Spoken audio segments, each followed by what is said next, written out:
शुरू करें। दोस्तों, कुछ दिनों पहले इतिहास के सबसे बड़े आतंकवादी हमलों में से एक कश्मीर के पहलगाम में हुआ। चुन चुन के हमारे भारतीयों को आतंकवादियों ने मारा और आज पूरा देश गुस्से में है। हमारे देश के युवा उबल रहे हैं। पूरा का पूरा देश आज केंद्र सरकार के साथ खड़ा हुआ है और पूरा का पूरा देश केंद्र सरकार की तरफ देख रहा है कि आप पाकिस्तान पे निर्णायक कार्रवाई करिए। हम आपके साथ हैं, हम भारतीय सेना के साथ खड़े हैं। और इतिहास में ऐसे कम मौके किसी प्रधानमंत्री को मिले। 1971 में उस वक्त की प्रधानमंत्री श्रीमती इंदिरा गांधी जी को ये मौका मिला। 1999 में ये मौका अटल बिहारी वाजपेयी जी को मिला। इतिहास कम मौके देता है। आज 2025 में ये मौका इतिहास देश के प्रधानमंत्री नरेंद्र मोदी जी को दे रहा है कि जाइए और उस जगह पर भारत का तिरंगा लहरा दीजिए जिस जगह पर पाकिस्तान ने वर्षों से कब्जा कर रखा है। हमारे कश्मीर पर पाकिस्तान का वर्षों से कब्जा है। मोटे तौर पे जम्मू कश्मीर 2.22 लाख स्क्वायर किलोमीटर का एरिया था, जिसमें से करीब 1.06 लाख स्क्वायर किलोमीटर करीबन इंडिया के पास है और करीब 72,000 वर्ग किलोमीटर 72,000 स्क्वायर किलोमीटर से ज्यादा हमारा कश्मीर, भारत का कश्मीर पाकिस्तान के कब्जे में है, जिसको पीओके कहा जाता है, पाकिस्तान ऑक्यूपाइड कश्मीर कहा जाता है। ये वो जगह है जहां पे सभी टेररिस्ट कैंप्स हैं। लोगों की, युवाओं की रेडिकलाइजेशन की जाती है,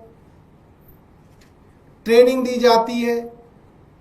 ट्रेनिंग कैंप्स यहां पे हैं, लॉन्चिंग पैड्स यहां पे हैं और पूरा का पूरा इंफ्रास्ट्रक्चर है वहां पे। किस तरीके से भारत के खिलाफ आतंकवादियों को वहां पे ट्रेन किया जाए और हमें परेशान किया जाए। और ये सरकार के पास ये सारी की सारी रिपोर्ट्स हैं, जानकारियां हैं। ये पीओके में ही ये पूरी की पूरी आतंकवादियों की फैक्ट्री है, जहां से आतंकवादी नए नए बनते हैं और यहां भेजे जाते हैं। आज पूरा देश भारत की सरकार के साथ खड़ा है। हिंदू हो, मुसलमान हो, सिख हो, ईसाई हो, जैन हो, बौद्ध हो, सब लोग आज भारत की सरकार के पीछे खड़े हैं, कह रहे हैं कि आप कुछ कीजिए। हमें और पूरे हिंदुस्तान को भारतीय सेना और अपने सैनिकों के पराक्रम पर पूरा भरोसा है। प्रधानमंत्री जी, आप इशारा करिए फौज को, फौज के सूरमा पीओके को लाके भारत में वापस जमा करेंगे। सवाल यह है कि क्या सरकार को भारत की फौज के पराक्रम पर भरोसा है? और अगर है तो ये वक्त आ गया है जब पीओके हिंदुस्तान में वापस आए। मैं कहूंगा अनुराग जी भी अपनी बात इसमें रखें।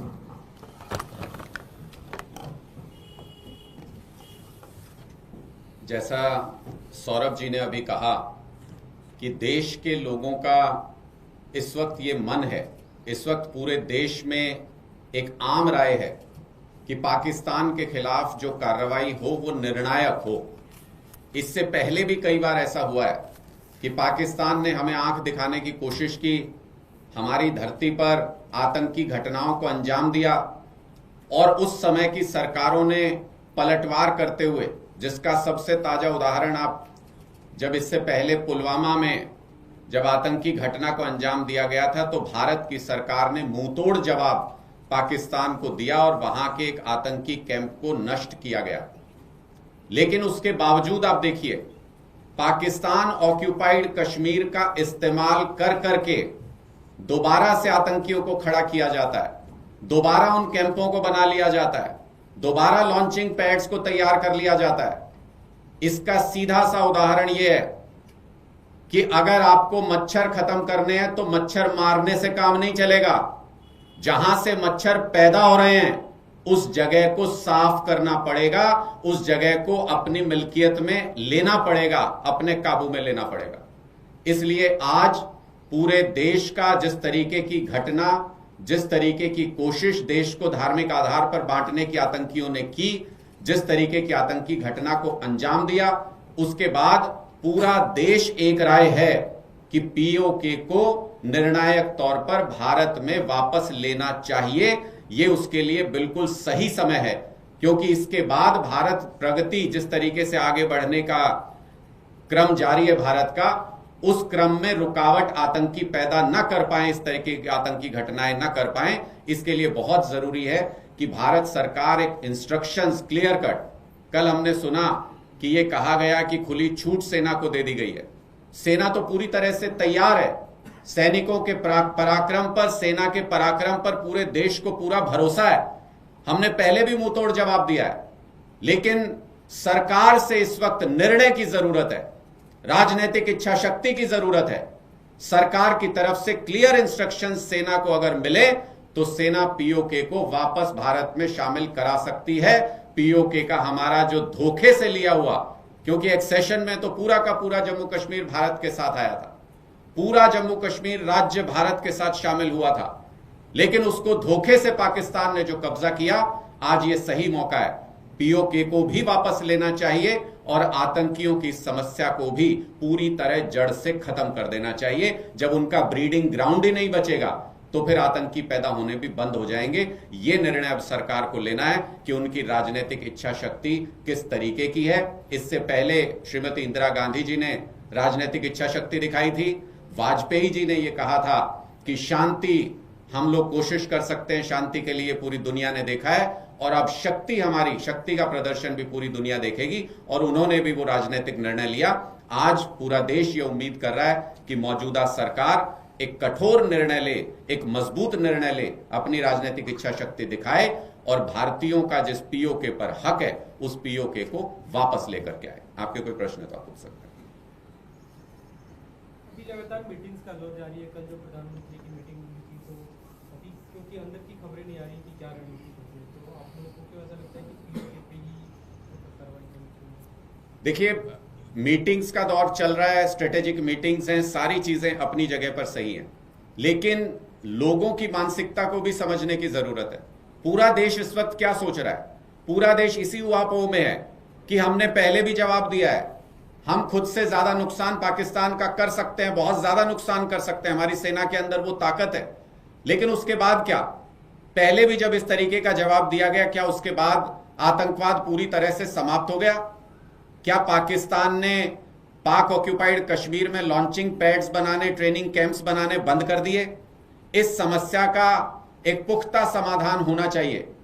हम लोग हमेशा इस डर में नहीं रह सकते कि कोई भी व्यक्ति कहीं से गन लेकर के आएगा और हमारे लोगों के ऊपर गोलियां चला करके चला जाएगा।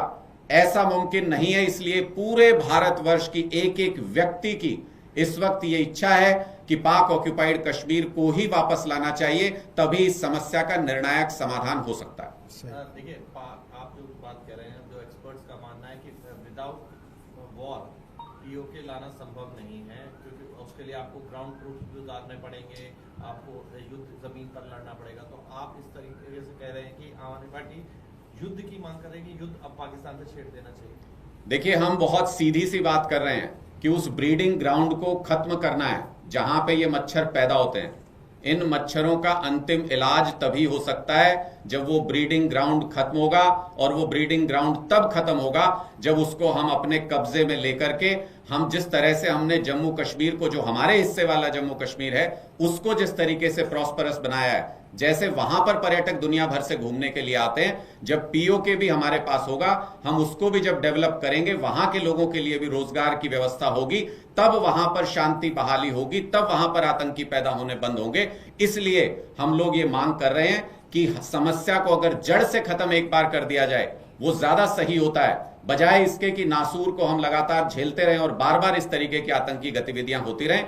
और अगर कोई हमारी जमीन के ऊपर कब्जा किए बैठा है तो फिर किस चीज के लिए संघर्ष करेंगे?